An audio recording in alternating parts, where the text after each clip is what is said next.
Aditya direct तर पहिल्यांदाच या उडण खटोल्यामध्ये बसला होता आणि त्याच्यातही मकर भीती वाटायची. म्हणलं ए बाबा पटक्यात उतरव बाबा याच्यातून मला खाली. तुम्हाला सांगतो आम्ही असे रूममेट आहे ना का कधी आमचं काही ठरत आहे. पोरं म्हणले आपल्याला ना याला जायचंय राव. म्हणलं याला जायचं, याला कुठं जायचं नेमकं. पोरं म्हणले का आपल्याला डायरेक्ट रायगडला जायचं. म्हणलं डायरेक्ट रायगडला. म्हणलं अरे आपले महाराज आहे ना एखाद्या लढाई बिडायला जायचं असं ना तर प्रॉपर प्लॅनिंग करून तरी जायची. आणि तुम्ही रातच्या 1 वाजता म्हणून राहिले का जायचं. म्हणलं चला भाऊ आता. मग काय भाऊ आपले मस्त हेल्मेट बिलमेट पूर्ण पॅक करून एकदम पकाडमध्ये. अरे मॉक्कर 11 वाजायचे त्यातल्या त्यात आम्हाला. आणि त्यात रात्रीचं तामिनी घाटामध्ये अरे बापरे इकडं ऍक्सिडेंट बिक्सिडेंट सगळं झालेलं पाहिलं आम्ही डायरेक्ट. मग काय तिथं आम्हाला डॉगेश भाऊ भेटला. म्हणलं कुठवर आलो रे आम्ही आतापर्यंत. तो म्हणला काय नाही पोस्टल थोडं अजून थोडं चालत राहा. म्हणलं आता मग काय चालतच राहावं लागन. पोरं म्हणले बाबा आता आहे ना मॉक्कर गारबीर वाजलेलं आहे. आता इथे ना डायरेक्ट आपलं सकाळ सकाळी व्यायाम बियाम करावं लागेल, इकडे तिकडे पळावं लागेल, तेव्हा थोडं आपलं गरम अंग होईल.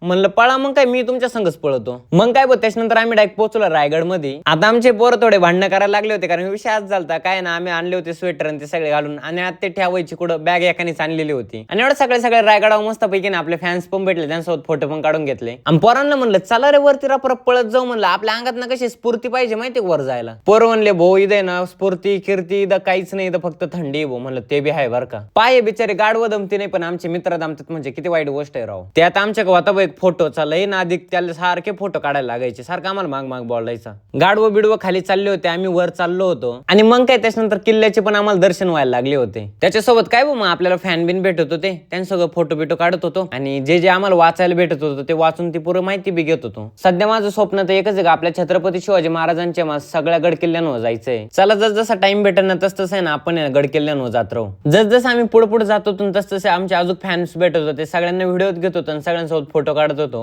आणि लवकर निघलो होतो, लय भूक लागली होती त्याच्यामुळे आम्ही वरती मस्त पैकी ना जेवण वगैरे पण केलं. चला आता तुम्ही पण लवकर ना कमेंट मध्ये ना जय शिवराय लिहा आणि व्हिडिओला लाईक करून घ्या.